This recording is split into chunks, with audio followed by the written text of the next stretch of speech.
Muy buenas tardes a todos. Sean bienvenidos a un seminario más del posgrado de Medicina, de la Facultad de Medicina y Cirugía de la UAP. Hoy tendremos el gusto de escuchar la participación de la doctora Gisela Fuentes Mascorro. La doctora Gisela Fuentes Mascorro es profesor investigador de la Facultad de Veterinaria de nuestra universidad. Asimismo, es integrante del núcleo académico básico del doctorado en biociencias y ha dirigido tesis de tanto licenciatura como de posgrado.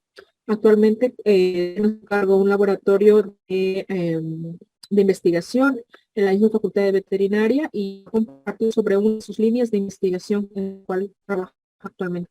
Muy buena, doctora Mascorro, muchas gracias por su participación y les doy cámaras y micrófonos. Bienvenida. Bueno, el tema, como ven, es totalmente diferente a lo que ustedes están acostumbrados a ver normalmente en el seminario. Ustedes están acostumbrados a mucha biología celular, biología molecular, bioquímica, y pues aquí poco tocamos eso, eh, debido a que el laboratorio es amplio en los estudios, y actualmente no tenemos tesistas de posgrado para hacer cosas más básicas, ¿no? Entonces, por eso lo que vamos a presentar hoy es más trabajo de campo, pero es el trabajo de campo que hemos hecho a lo largo de 15 años en la Mixteca oaxaqueña. Yo pertenezco a un cuerpo académico de ciencias veterinarias aplicadas al desarrollo regional, que es bajo el cual hacemos esta línea de investigación sobre los animales criollos de Oaxaca. En esta ocasión vamos a hablar de la transhumancia de la cabra pastoreña en la Mixteca oaxaqueña por algunas razones importantes. Generalmente las personas piensan que estos paisajes desolados de la Mixteca son producto del pastoreo. Yo espero que al terminar la charla del día de hoy se den cuenta ustedes que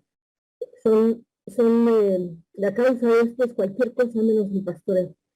Bien, eso es la Mixteca. La Mixteca es una formación geográfica que tiene diferentes orígenes, diferentes grados en los que ha estado como superficie y ha estado como fondo de mar. Eso genera esta dualidad de paisajes.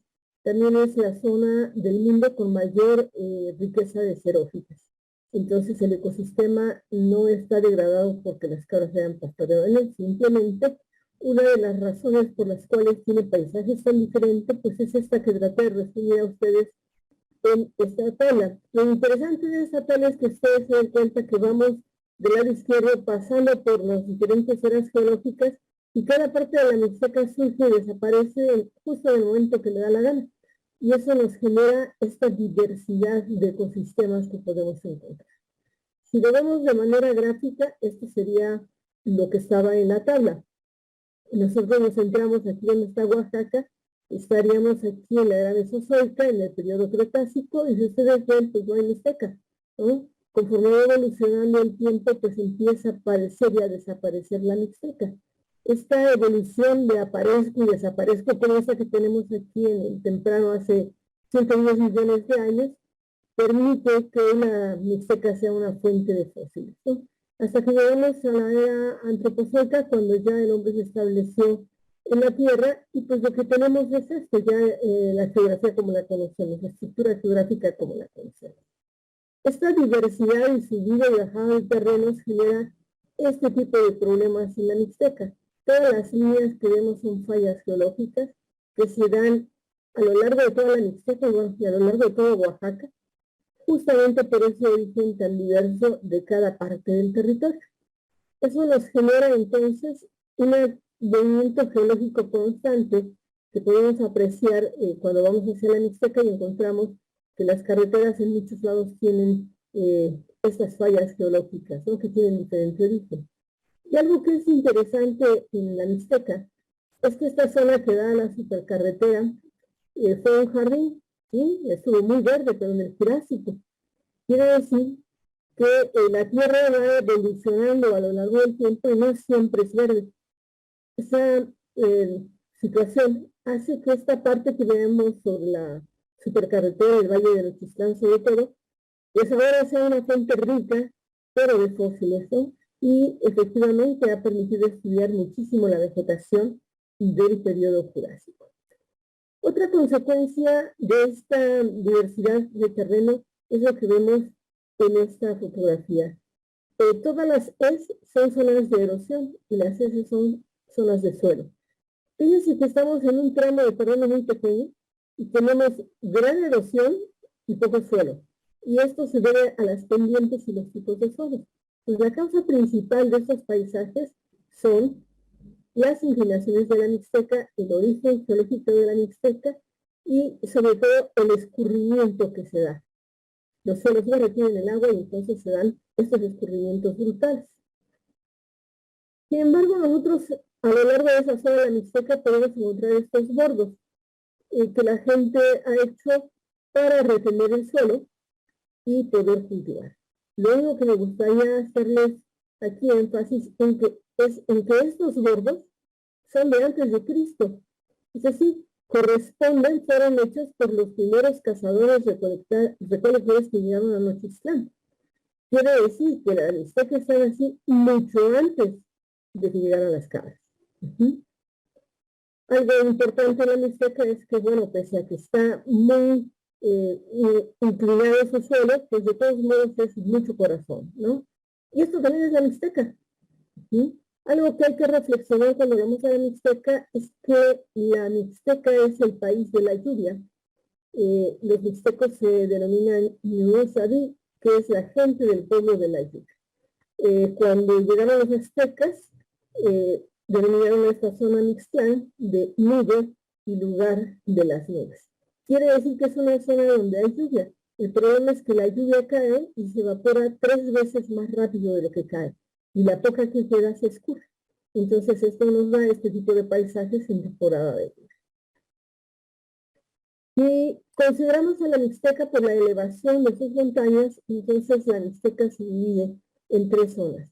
La Mixteca de la costa, que administrativamente no se reconoce en Oaxaca, pero que nosotros hablamos de la cultura mixteca y hablamos de orígenes geológicos y geografía, debemos reconocer que esta zona de la Mixteca es de la costa. Tenemos a la Mixteca alta, donde la altura de sus picos está por arriba de los 2.000 metros sobre el nivel del mar, y tenemos la Mixteca baja, que le toca poco a Oaxaca, que abarca también los estados de Puebla y Guerrero, igual que la Mixteca de la costa, que se comparte con Guerrero, y aquí la altitud de sus picos es menor a los 2.000 metros de altura. De tal manera que tenemos entonces una característica altitudinal en la Mixteca. Y otro punto que es muy importante en la Mixteca es que fue una zona que surgió con mucho ímpetu. Pero yo que se han quedado sorprendidos en saber que el motivo de esa degradación no son las caras. Otro punto interesante en la Mixteca es que está justo como Oaxaca en esta parte transicional entre la región neotropical y la región neártica, y ustedes bien saben que eso nos da diversidad biológica. Entonces, a pesar de que lo que vemos aquí parece desolador, cuando nosotros empezamos a estudiar la Mixteca nos damos cuenta que tiene una riqueza biológica impresionante y que es fuente de muchos microclimas. Eso nos da una diversidad biológica brutal en la zona. Y eso fue aprovechado justo por los hombres desde que llegaron a esta zona. Se tiene registro de que los primeros habitantes en la Mixteca de la parte de Nochistlán llegaron entre el 5.000 y el 3.000 antes de Cristo. Para la Mixteca alta, aproximadamente 1.500 años antes de Cristo, y para la Mixteca de la costa, 500 años de Cristo. Quiere decir que es una zona que está habitada desde hace muchísimo tiempo. Cuando nosotros revisamos el surgimiento de la cultura mixteca, pues estamos viendo que la cultura mixteca empieza a surgir cuando la zapoteca va en declinación. Y eso le da a la cultura mixteca una amplitud muy grande en su duración. Dentro de la cultura mixteca, en cada una de las zonas, de la costa, de la Mixteca baja y de la Mixteca alta, están identificados los sitios que fueron ocupados por los mixtecos y la importancia que tuvieron, de tal manera que también esta ocupación de toda la Mixteca también fue escalonada, ¿no? Esta se debió a que el señor Garra de Juar empezó a ampliar su dominio. Algo interesante de esta ampliación que hizo este gobernante es que tuvo la capacidad de mediar. No todas sus conquistas fueron a través de la lucha. Entonces él se dio el lujo de poder mediar con muchas culturas que estaban en esta zona y que siguen estando en esta zona. Él pudo negociar con los chatinos, con los amuzgos, con los tecuates, con los triquis, con los chochos, con los izcatecos, con los náhuatl que ya estaban asentados aquí, con los mazatecos, con los chinantecos, los tecatecos y con los zapotecos. De tal manera que estaban muy bien delimitados sus terrenos.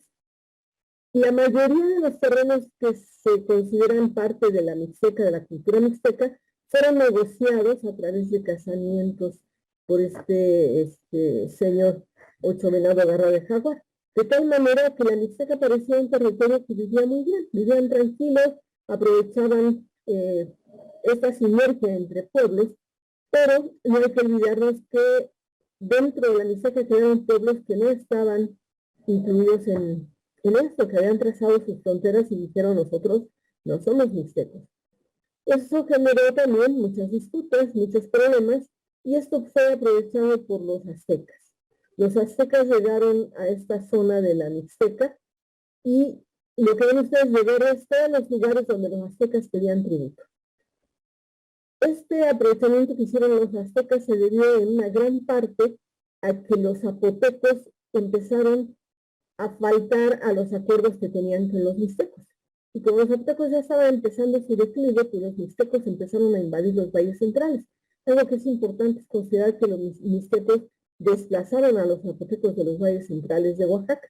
De tal manera que cuando estaban todos ellos peleando como bárbaros, justo en ese momento los aztecas aprovecharon para introducirse al territorio y poder sentarse a cobrar tributo.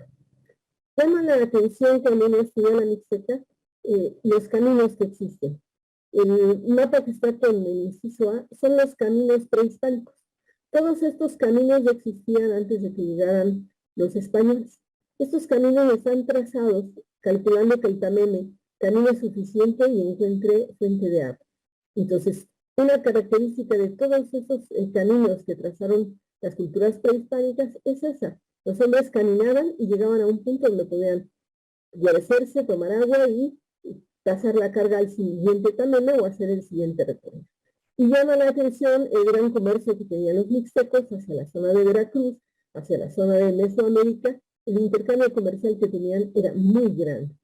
Cuando llegaron los españoles, aprovecharon estos caminos y empezaron a trazarse un poco más anchos, haciendo lo que se denominaba en aquel tiempo los caminos de herradura, porque se hacían a través de andar en mula o caballo, pero era exactamente aprovechar los mismos caminos que ya estaban hechos.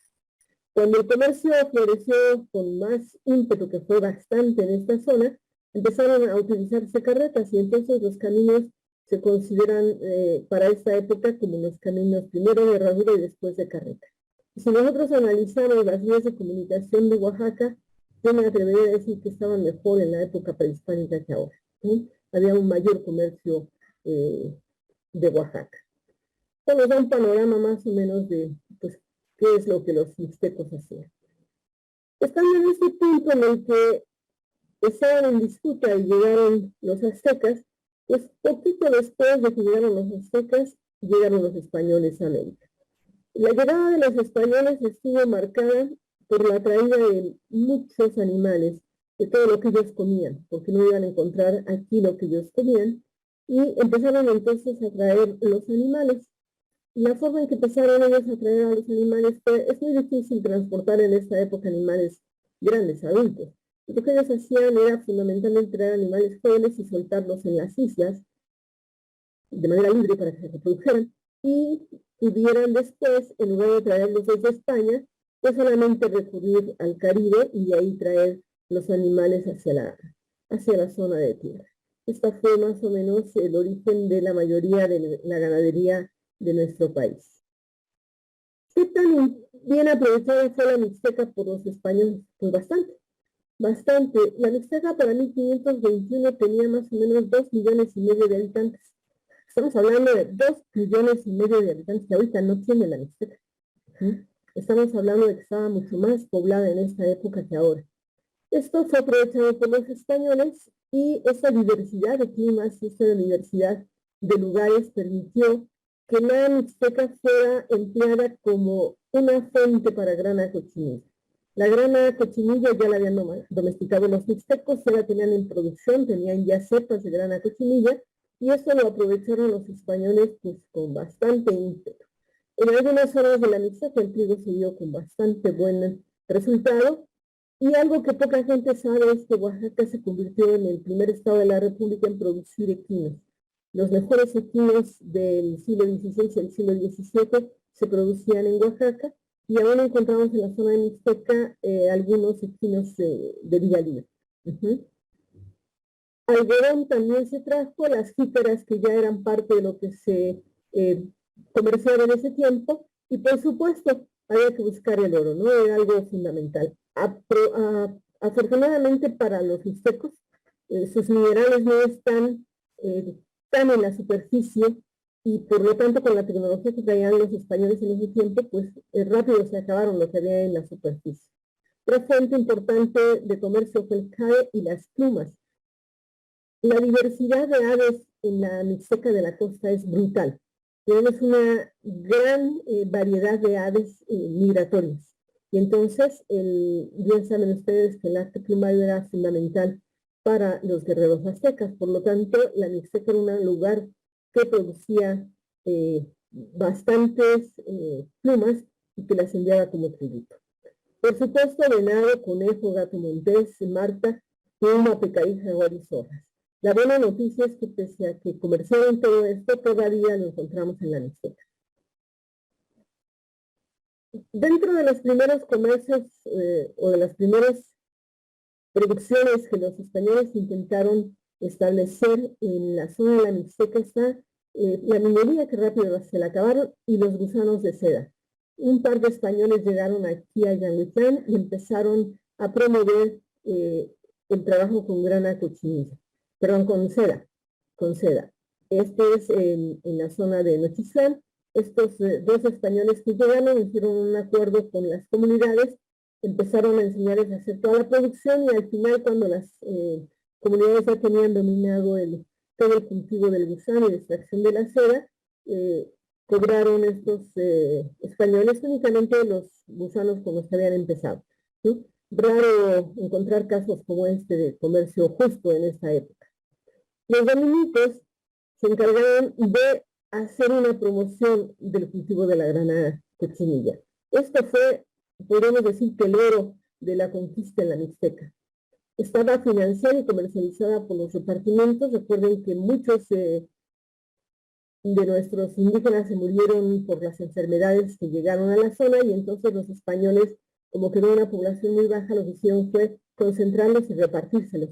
Entonces, como en donde se los repartieron, los pusieron a trabajar con grana cochinilla, que era algo que ellos dominaban sin ningún problema. Tan exitosa esta producción que se tuvieron que establecer tribunales, porque empezaron a haber, por supuesto, alteraciones en los productos, y este negocio fue primeramente tomado por los señores mixtecos, porque los señores mixtecos hicieron trato con los españoles, de tal manera que siguieron siendo los amos y señores del territorio, solo que en lugar de pagar el tributo a los aztecas, pues ahora se lo pagaban a los españoles. Cuando se dieron cuenta que los señores mixtecos estaban haciendo muy, pero muy ricos, entonces les quitaron el comercio, y lo que hicieron los señores mixtecos fue, la mayoría de ellos, abandonar la Mixteca con todo el dinero que habían hecho. Estas son algunas de las imágenes que tenemos de cómo se aprovechó la grana cochinilla. Era vendida de esta forma circular, se denomina pan, y aquí es donde la alteraban con otras cosas, porque evidentemente, como siempre, el que la cultivaba era el que menos ganaba.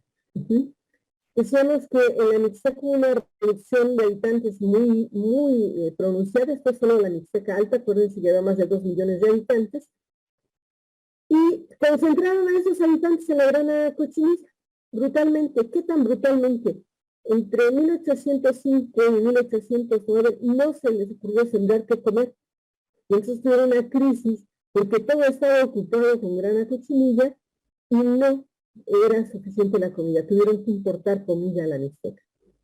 Para 1856 descubren las anilinas, y eso hace que este negocio de la grana cochinilla pues se pierda.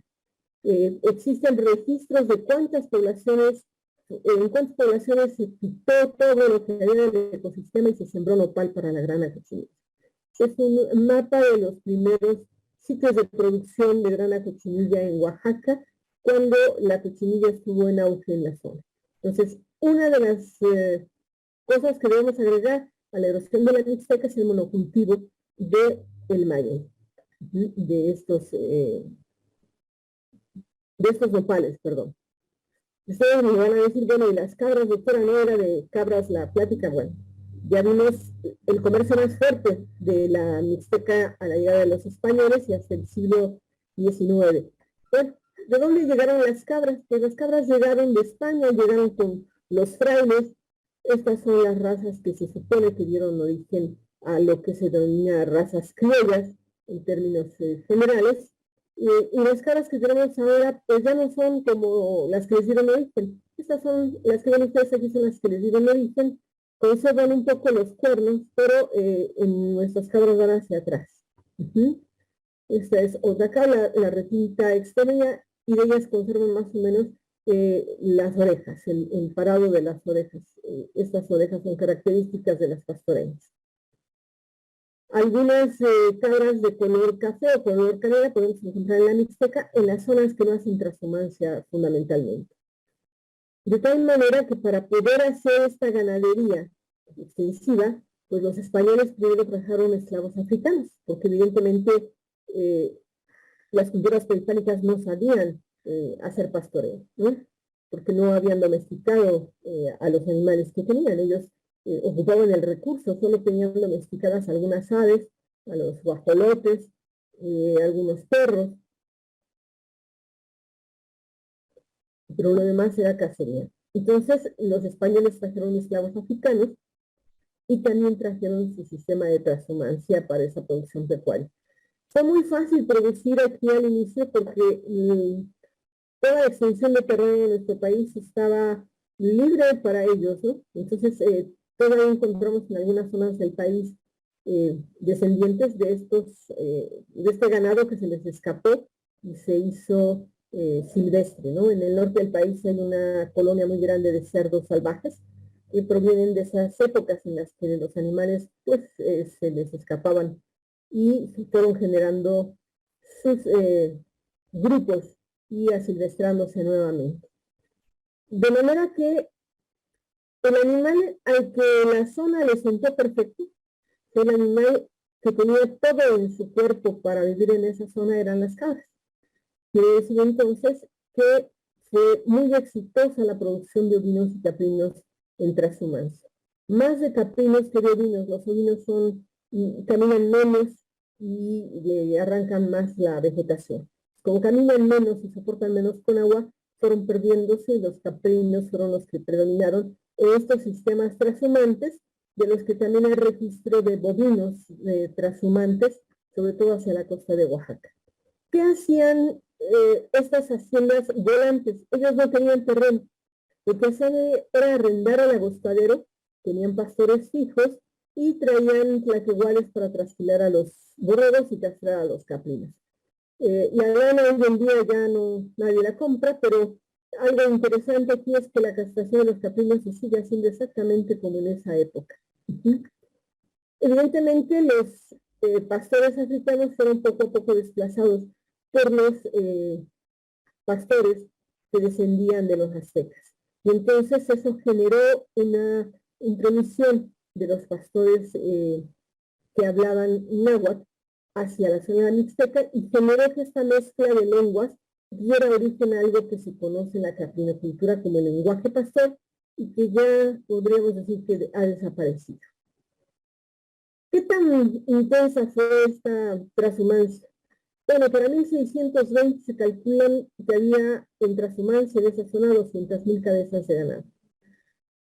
Para 1638 los jesuitas, que fueron impresionantemente buenos para esto de hacer ranchos y llevar registros, tenían ya un rancho en Tutla bien establecido en el que hacían este recorrido por toda la zona, desde la Mixteca de la costa hasta la Mixteca baja. Recorrían con los animales para llegar a la matanza.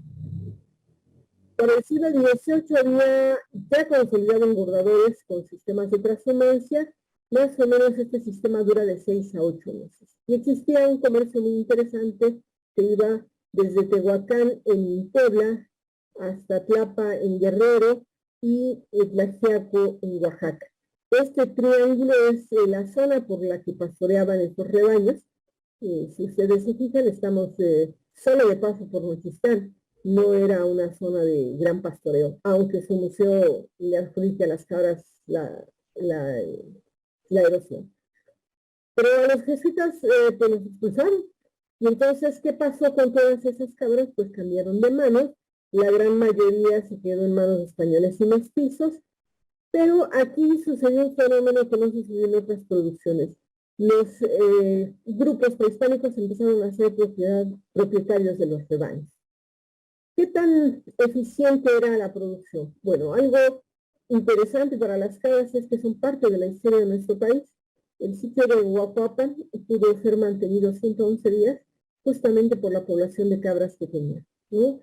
Valerio Trujano, depende de la fuente que ustedes consulten. Unos dicen que les quitó a todos los dueños de las matanzas, les quitó la carne, y otros dicen que mandó matar los chivos. El chiste es que pudo aguantar 111 días hasta que Morelos llegó a liberarlo, y por supuesto que arraigó mucho más la matanza. Cuando este movimiento de independencia empezó a ser tan fuerte en la zona, pues evidentemente afectó a las haciendas volantes, porque ellos andan a la mitad del cerro, de tal manera que de repente se encontraban con pues los guerrilleros, y lo que empezaron a hacer fue dejar en manos de los pastores los animales y dejar de moverlos tanto para que esto pudiera no perderse, ¿no? Y efectivamente se tiene registro de 3 haciendas volantes en Tepozcolula y 3 en Guajuapan de León. Hacia 1826, ya pasamos la independencia de México, estas haciendas están concentradas, todas de ganado caprino, en algunos rancheros, en las cofradías indígenas. Fíjense cómo es importante esa parte en que ya los dueños del recurso eran la gente de la Mixteca. Estas haciendas volantes, por ahí de 1850, empiezan otra vez a hacer todo su camino de transhumancia, y su apogeo, por supuesto, viene durante el Porfiriato. Hacia 1911, pues tenemos ahora la revolución, y la zona de la Mixteca, como de costumbre, fue una zona de alta actividad guerrillera. Eso generó algo que para los mixtecos fue muy bueno, pero yo creo que para el futuro de la Mixteca fue muy malo. Volvieron a instaurar su consejo de ancianos y recogieron todos los títulos de propiedad. ¿Por qué? Pues porque las tierras eran de ellas desde antes que llegara el amigo mixteco a ser tan grande su imperio. Eso genera que se ha repartido tantas veces la tierra en todo nuestro país. Aquí en la Mixteca hay títulos de propiedad de estas épocas, y la gente sigue matándose en los límites territoriales por esto.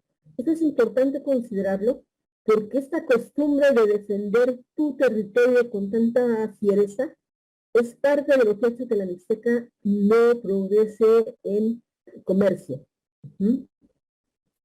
De tal manera que empezaron a querer recuperar las tierras, la Revolución Mexicana se fue calmando, y pues todo regresó a la calma, y los títulos de propiedad quedaron, sabe Dios dónde, ¿no? Sí, yo sé que es muy difícil esta parte, porque entonces estos títulos de propiedad siguen dando problemas. Debemos recordar que, aparte de su origen geológico, de ser una fuente de comercio importante, también por los árboles, se talaron muchísimos árboles en esta zona para construir estos grandes lugares que visitamos por la ruta dominica. Se exportaron durmientes y carbón de la zona mixteca como si don Porfirio no supiera hacer otra cosa. También es importante considerar que el paisaje que nosotros vemos también es parte del mal uso del suelo, ¿sí? No es una sola causa la que tiene así de erosionada la Mixteca, es también parte de esta sobreexplotación de recursos, que si nosotros nos damos cuenta, pues se remonta hasta la época de los aztecas, que exigían tributos muy grandes y que después pasaron a los españoles. Decíamos que para completar el saqueo, los españoles se pusieron a hacer talas intensivas para hacer sus misiones y se empezó a producir mucho carbón de encino, se empezó a sacar cal. Recuerden que ahí tenemos la reserva más grande de cal del mundo, y pues todo el mundo se benefició de esta zona que se podía ocupar, salvo los mixtecos, o fueron los que menos se beneficiaron, ¿no? Hacia 1540, fíjense cómo en qué tiempo tan corto los españoles llegaron a Oaxaca en 1521, en 1526 fundaron Oaxaca, y vean cómo en 1540 ya se habían acabado el tributo de oro en Tolca. Ya no se podían dar más tributo en oro porque ya se habían agotado los depósitos. Y entonces para buscar el oro empezaron a también meterse a quitar todo lo que estorbara para buscar oro, que afortunadamente no encontraron. Sin embargo, cuando estudia uno con mucho más cuidado qué pasa en esa zona, lo que se sabe es que estos bordos que aprovechan este escurrimiento que dijimos que es la principal causa de erosión, les permitió sembrar algo que se denomina maíz de cajete. Estos bordos que vienen desde antes de Cristo son vendidos a muy buenos precios, y este maíz de cajete es un maíz de la zona que solo crece en estos lugares donde la humedad se conserva en el piso. Afortunadamente este maíz se conserva y el INIFAP ha hecho gran selección. Ahora levantan muy buenas cosechas con ese maíz de cajete bajo esas condiciones. Uno de los causantes de gran deterioro en la Mixteca fue el porfiriato, y se talaron muchos bosques para sacar carbón. Afortunadamente, por ahí en 1950 las personas de Tlaxiaco pusieron un alto y pararon el saqueo de sus bosques. Si no fuera suficiente, mucha gente ve la Mixteca y quiere salvarla, pero sin conocerla. Entonces, lo que hicieron las políticas agrarias del siglo XX fue acabar con el ecosistema. A algún brillante gobernante se le ocurrió meter unos programas, ¿no?, en diferentes años. Este fue el programa que más le causó daño a la Mixteca, el Programa Integral de Desarrollo Rural. Lo que hicieron fue quitar las especies nativas, sobreexplotar los acuíferos, que son pocos, pero no quiere decir que no existan. La Mixteca tiene 7 ríos muy importantes, entonces sí hay agua en la Mixteca, pero no está tan disponible. Y contaminaron suelo y agua. ¿Con qué? Pues con todos los fertilizantes que metieron, que no iban a lograr nada, y con toda la deforestación que hicieron. Causaron un deterioro más todavía del suelo. Los suelos no son lo mejor que existe en la Mixteca. Su pH va de 6,8, 8,7, sus pendientes son hasta el 20%. Esto hace que la materia orgánica sea barrida con el agua y por lo tanto que sea deficiente en nutrientes inorgánicos. Son pobres los suelos, son delgados, y para acabarla a completar son impermeables. Entonces los ríos de la Mixteca en época de lluvia están desbordantes de agua porque toda llega muy fácil a ellos. Estos problemas de erosión entonces tienen causas geológicas, pero también tienen causas humanas. Pese a esto se reconoce que la principal causa o la más importante de esta erosión es la lluvia, es el agua, ¿sí? Tiene una buena precipitación anual, pero decíamos se puede perder 3 veces más rápido de lo que cree. Esto nos da una luz sobre cómo es la Mixteca y por qué la Mixteca está degradada. Es un proceso largo. ¿Y qué pasa con la transhumancia? Si la transhumancia degradara los suelos, ya no existiría la transhumancia. Eso nos debe quedar muy claro. ¿Por qué ya no existiría la transhumancia? Porque ya se han acabado todo lo que hay que comer. Quiere decir que cuando nosotros nos pusimos a estudiar la transhumancia, nos pusimos a estudiar a los pastores, las rutas que siguen, nos damos cuenta que la transhumancia no es la causante de la degradación. La transhumancia es la causante de la diversidad biológica en los bosques de la Mixteca. Lo que hacen los productores que hacen transhumancia en Oaxaca, quedan entre 4 y 6 personas por la zona de Cuxtlahuaca que hacen transhumancia todavía, que tienen rebaños muy grandes, es que compran el ganado en diferentes regiones de la Mixteca. La mayoría de ellos compra cabras blancas. Es muy fácil verlas a lo lejos y no se pierden. Las cabras de color, como estas que vemos en esta toma, cafés y negras, las cafés se han ido hacia los productores que hacen una producción extensiva de caprinos, es decir, pastorean pero solo en los terrenos de su pueblo. Las cabras de color son cabras que caminan menos, que comen menos que la pastoreña y entonces son más fáciles de mantener. La pastoreña es una cabra grande y que come bastante bien, ¿sí? De tal manera que entonces se siguen ocupando esta zona de Tlaxiaco, y a los alrededores de Tlaxiaco la gente sigue yendo desde Xtlahuaca hacia la zona de la costa, no hacia la zona de Nochistlán. El pastoreo se hace hacia la costa, que es donde hay vegetación. Estos animales han sido seleccionados por los pastores y por el ecosistema. Y algo importante de estos animales es lo que ustedes están viendo en la fotografía. Son animales que paren 2 crías. Y pueden destetar 2 crías en este sistema de producción. Entonces el panorama no es tan negro. ¿Qué ventajas tiene la cabra? ¿Por qué llegó a ese lugar y le fue muy fácil ocuparlo? La cabra tiene un hocico largo y estrecho, su boca es pequeña y su labio superior es móvil y su lengua es prensil. Es decir, la cabra come hojas. Y ramonea hojas pequeñas de especies espinosas. Ya no come pasto, come hojas. Entonces, tenemos otra razón más por la cual estamos seguros que no son depredadoras. Cuando analizamos a la cabra, después de los dromedarios, es el animal más eficiente en el uso del agua.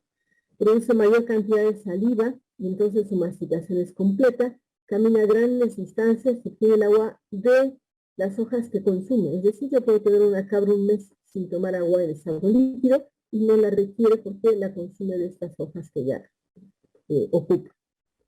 Ahora había que ponerle números a todo eso que habíamos podido estudiar en los viajes o en los recorridos que hemos hecho a la Mixteca.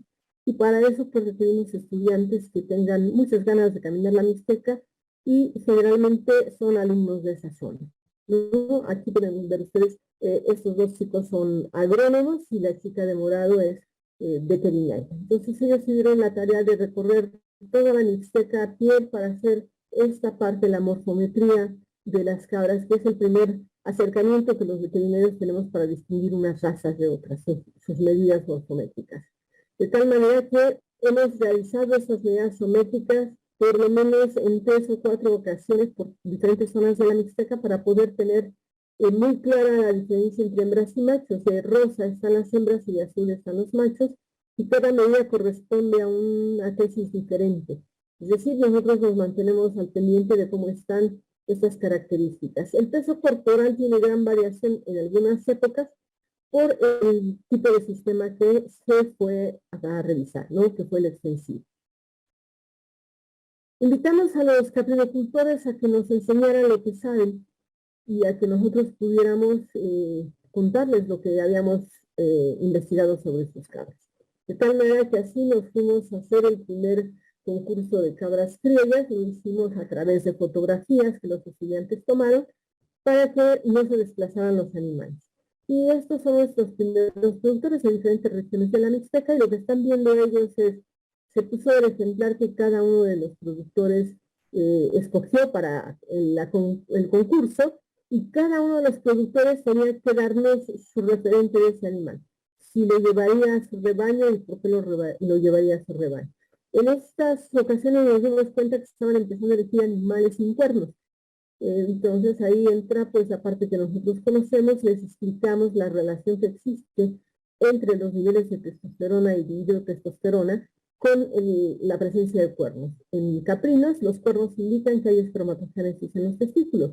Entonces, seleccionar un caprino sin cuernos es seleccionar un animal que tiene una espermatogénesis muy baja.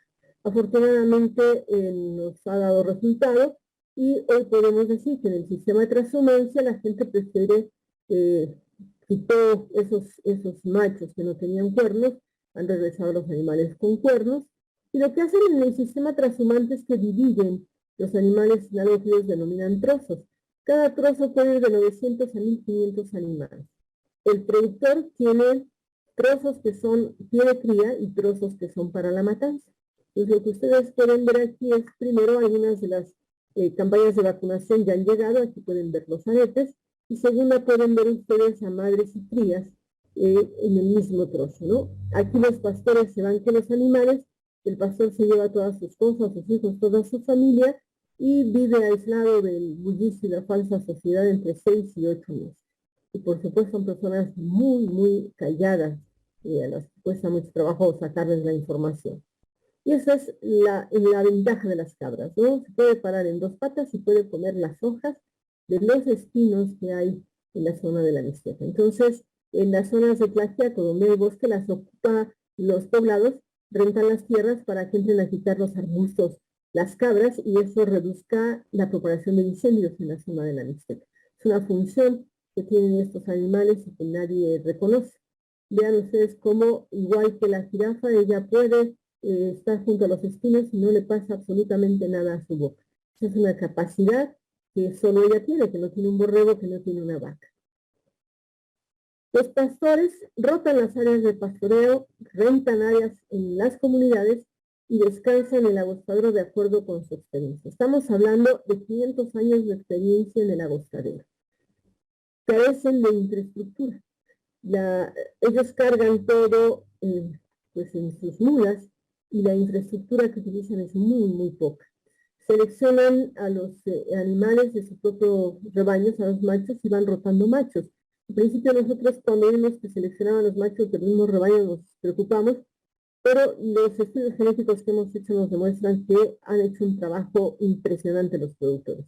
Les decía que no tienen tecnología, ¿no? Entonces su sistema de marcado es, pues con las tijeritas le hacen el número a la cría para saber quién es la mamá, porque las crías las mantienen atadas los primeros días para que la madre regrese a una zona, ¿no? Estos son lugares donde tienen a las crías en el día, porque si no serían susceptibles de que se les comieran los pumas, los zorros. Entonces aquí la familia del pastor las vigila, y por la tarde, cuando termina la zona de pastoreo, llegan las mamás a alimentar a sus hijos, ¿no? Están aquí 2 días y se mueven al siguiente lugar, y así sucesivamente. Entonces no están estáticos. Hemos podido determinar el incremento de peso de hembras y machos durante la lactancia. Son lactancias largas de 102 días. Y como en otras especies, lo esperado era que los machos tuvieran mucho mejor incremento de peso que las hembras. Algo interesante es que los machos los castran hasta después del año de edad para aprovechar ese influx de testosterona. Y ese es el sistema de castración. Es un sistema cruento, pero no hace heridas. Y todos los sistemas de castración que tenemos los veterinarios incluyen incisiones.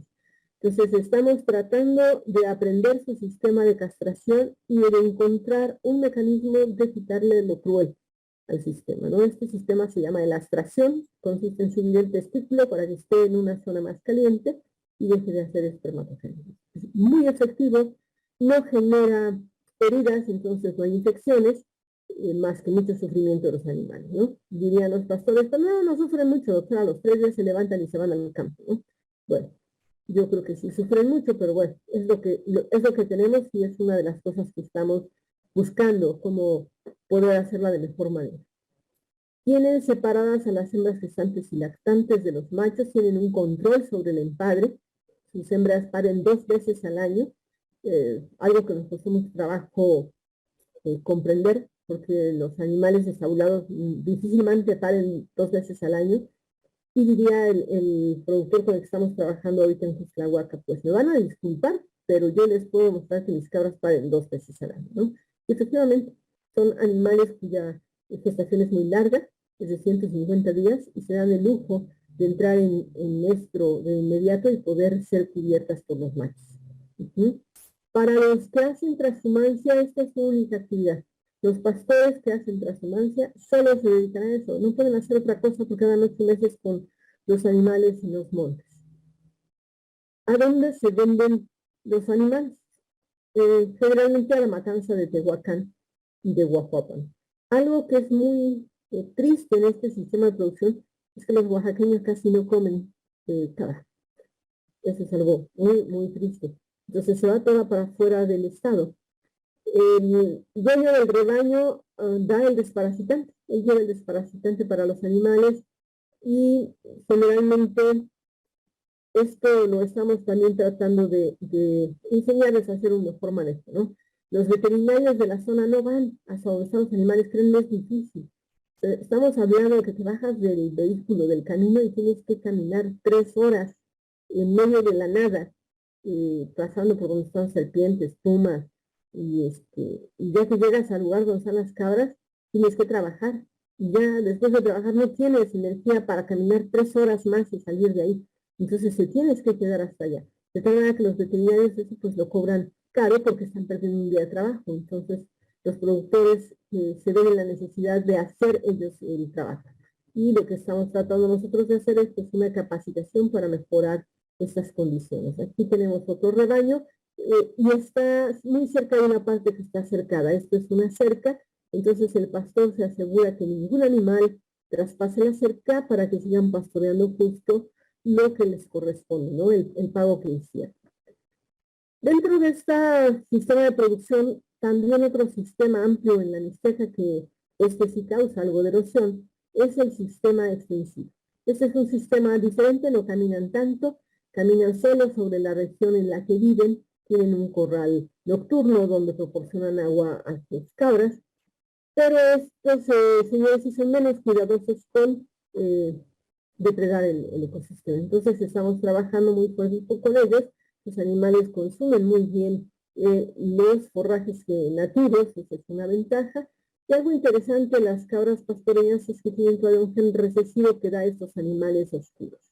Los animales negros que la gente que hace transhumancia trata de desecharlos, lo que nosotros estamos tratando de hacer con los productores es a través de estos animales generar un pastoreño de corral, porque sus nietos lo van a requerir, ¿no?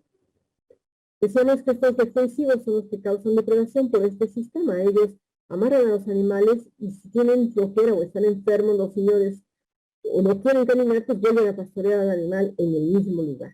Y eso es lo que estamos nosotros tratando de trabajar con ellos para reducir. Por supuesto, se ve la introducción de animales comerciales. Son animales que no tienen ninguna ventaja en este ecosistema, que generan animales, no se genera vigor híbrido, que están muy lejos unos de otros para generar un vigor híbrido. Aquí necesitamos animales que caminen y los comerciales, no, ellos son de ciudad, ellos no caminan, ¿no? Evidentemente las condiciones de nuestros productores no son las mejores. Este es el corral de encierro de la productora. Ellos proporcionan sal de mar o de mesa y hay muchas minas de sal en la Mixteca. Estamos también estudiando la composición de las sales de la zona mixteca, ¿no?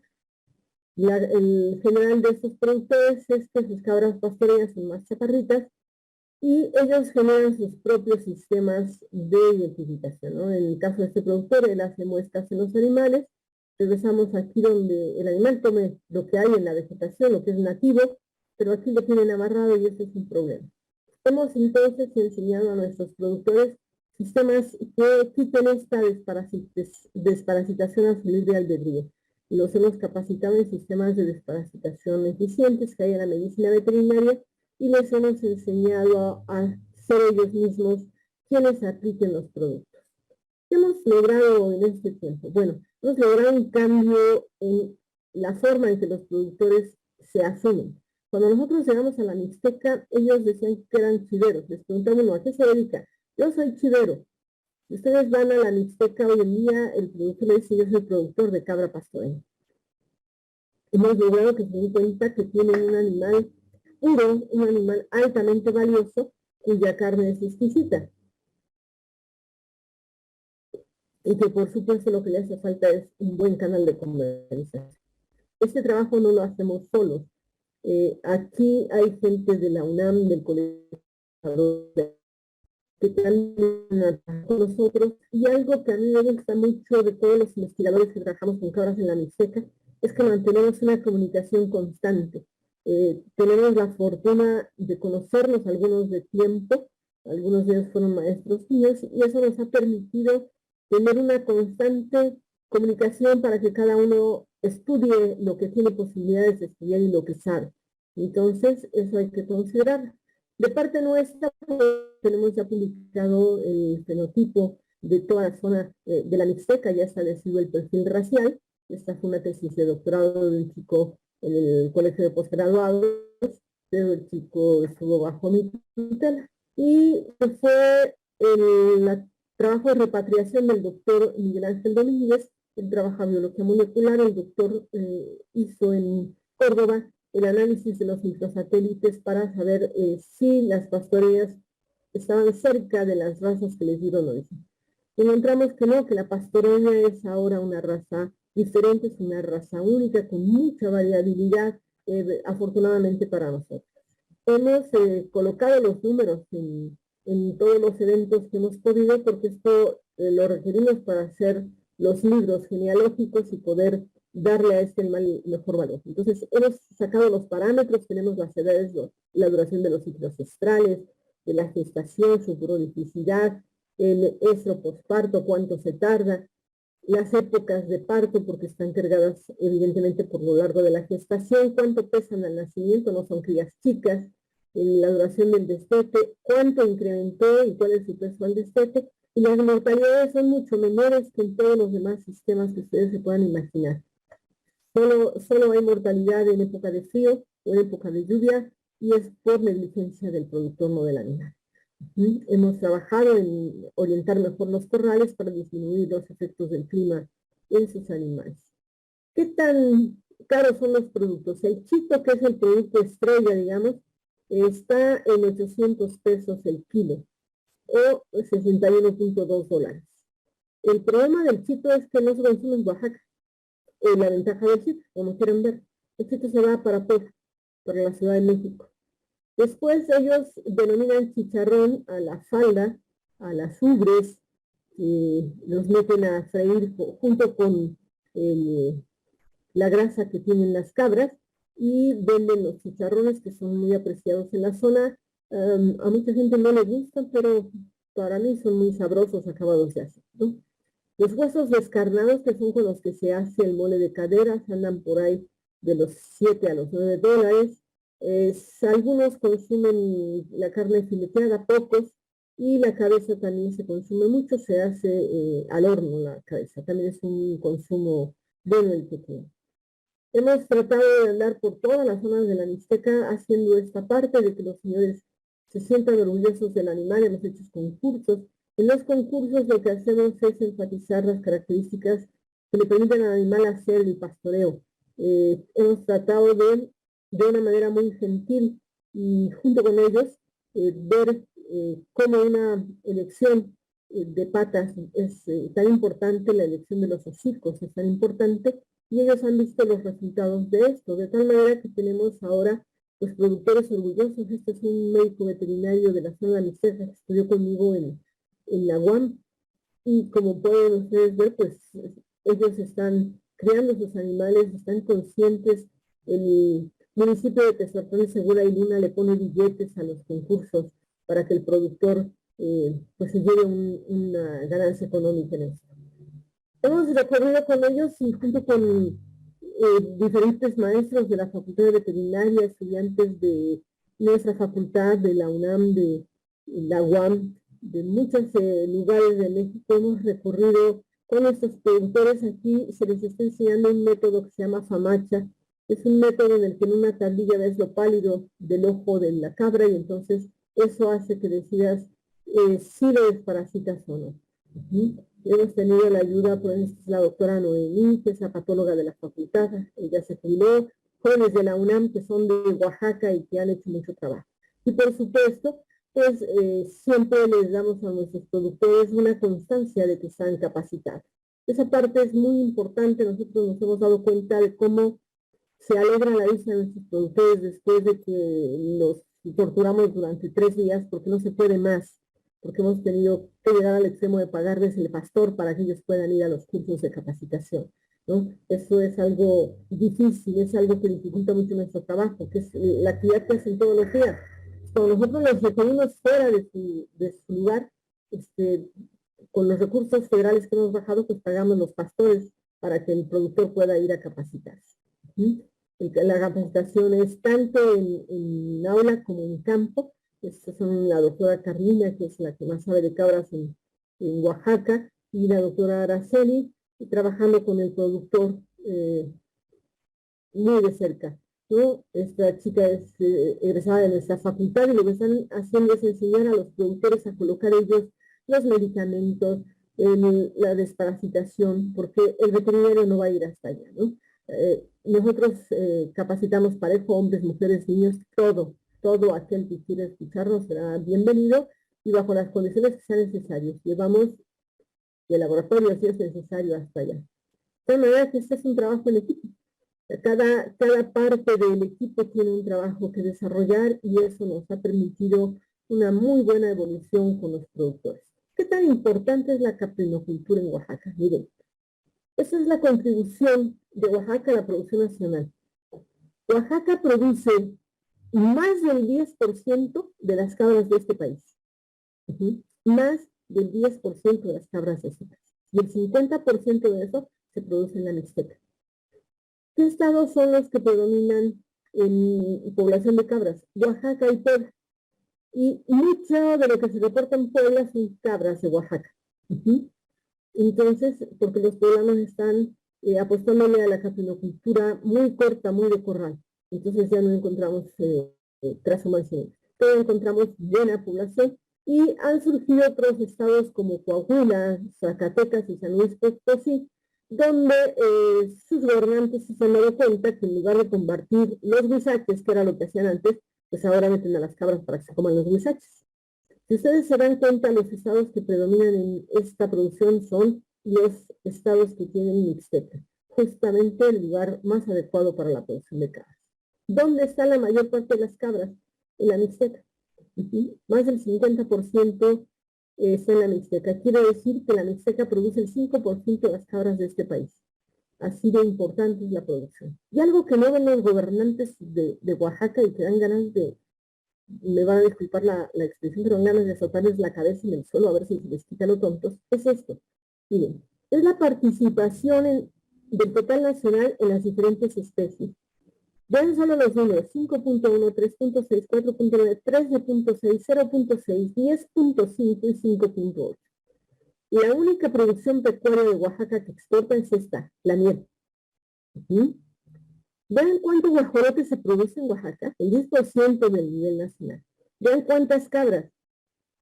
Ah, pues los programas de nuestros gobernantes para los bovinos. Entonces es una total ignorancia del campo, no se molesta. ¿Qué pendientes tenemos por hacer aquí? Bueno, son animales de transhumancia, son de carne muy apreciada, pero las condiciones de sacrificio siguen siendo las mismas que hace 500 años. No existe en todo Oaxaca, óiganlo bien, en todo Oaxaca no existe un miserable rastro de cabras.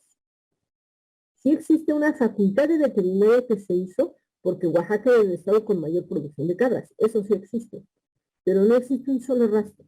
Entonces los productores pues se las ingenian y hacen sus gastos. Este es el productor con el que estamos trabajando nosotros ahorita. Ellos tienen petates y lo hacen exactamente igual que hace 500 años. ¿Qué hemos logrado con este producto? Bueno, él es ingenioso, él hizo su sistema de riel y ahorita estamos tratando de que él visite los rastros tipo de inspección federal para que se dé cuenta de los cambios que tiene que hacer, porque dice que le va a invertir y que quiere estar mejor que esto. Entonces va a invertir.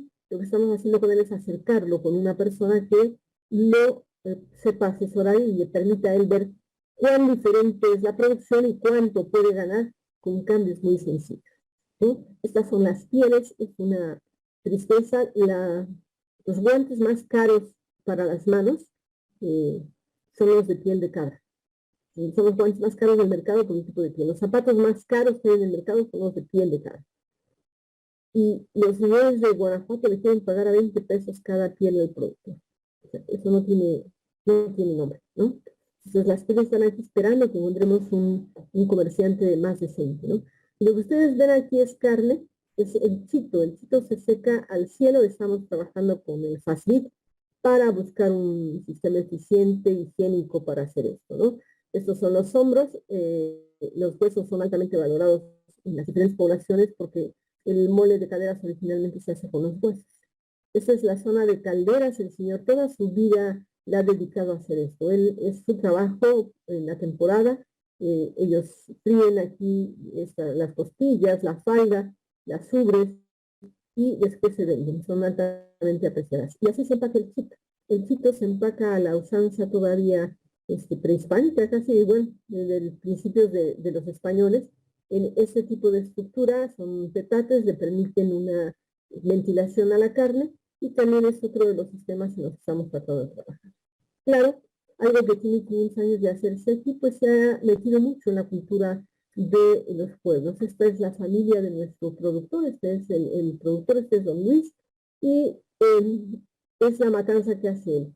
Él empezó a hacer su matanza porque el de la matanza de Huajuapan dejó de pagarle 4 años los animales, entonces sus hijos dijeron, no, vamos a hacerlo nosotros, este es el lugar que ellos tienen, este es Xuxtlahuaca, les invito que para octubre o noviembre vayan, es un mole de caderas que no tiene nombre, buenísimo. Este amigo es un bailarín y esto que ven aquí abajo son las chivarras, originalmente son de cabra. Se han perdido las chivas que tienen estos pelo tan largo en la zona y ahora importan las chivarras, ¿no? Esto es en la matanza tradicional hacia Huajuapan, en Ixtlapillo. Este señor tiene matando pues sus abuelos, es una de las matanzas que acapara la producción, y tienen ya sus bailes tradicionales, y vean desde qué edad empiezan los niños a entrar en esto, ¿no? Aquí hay que tener muy claro que la danza de los diablos no se originó como consecuencia de la matanza de cabras. Lo que ha ocupado esta danza de los diablos es las cigarras y los cuernos, ¿no? Es lo que ocupa de esta danza.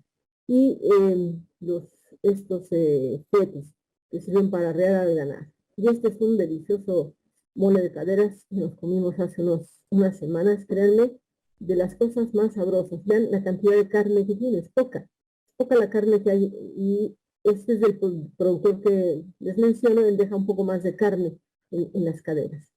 Toda la información que hemos recabado, bueno, nos ha llevado no solo a producir artículos, sino también libros, y otra de las personas que nos dimos a la tarea de tratar de contactar fue el maestro Toledo. La doctora Carmina correteó al maestro Toledo por el centro de Oaxaca hasta que nos hizo el dibujo de la cabra pastoreña. El maestro Toledo dibujó lo que es una cabra pastoreña y se dio los derechos para, perdón, para que los productores lo utilicen como su símbolo distintivo. Entonces estamos trabajando, tratando de buscar la denominación de origen o de región. El gobierno de Murán nada más se encargó de vernos la cara de mensos, a ver si el de Salomón Jara nos hace caso, porque desafortunadamente es un requisito que debe buscar el gobierno, no los productores ni nosotros. Nosotros los hemos atosigado lo más que podemos.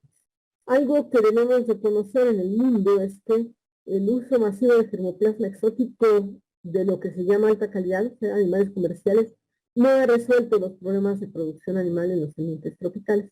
Y eso le da a los animales criollos un valor incalculable. Eso hace que Oaxaca sea un estado altamente rico, ¿no?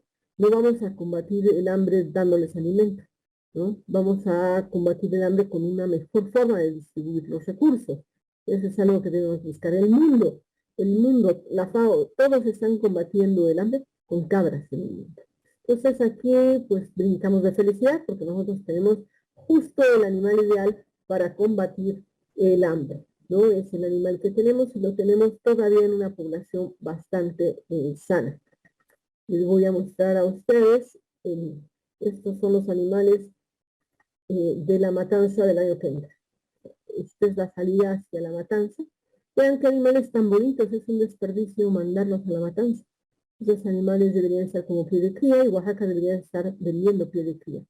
Y deberíamos estar vendiendo el cabrito a las personas de Monterrey. Estamos trabajando en eso, pero eso ya escapa mucho a las habilidades que como investigadores tenemos, ¿no? Ya de por sí nos metimos en muchas cosas que realmente no nos importan. Eso que vieron ustedes es el sonido que hacen con ese fuete, que se ocupa para producir el sonido, no para golpear a los animales. Entonces en el aire se regresa el chicote y es lo que produce ese sonido y además es dificilísimo de hacer, ¿no? Ustedes se fijan, ellos se las ingenian para encontrar un mecanismo para contar los animales. Ese es un trozo que se ve con esos pastores, ¿no? El que está grabando es el dueño de de los animales, que se encarga de llevarle a sus pastores cada mes las cosas. Él sí se avienta las 3 horas caminando, las 3 horas en mula, lo que sea necesario, para llevar a sus pastores, pues, los implementos necesarios, ¿no? De tal manera que tenemos una producción que todavía está sana en Oaxaca, ¿no? Eso sería todo de mi parte.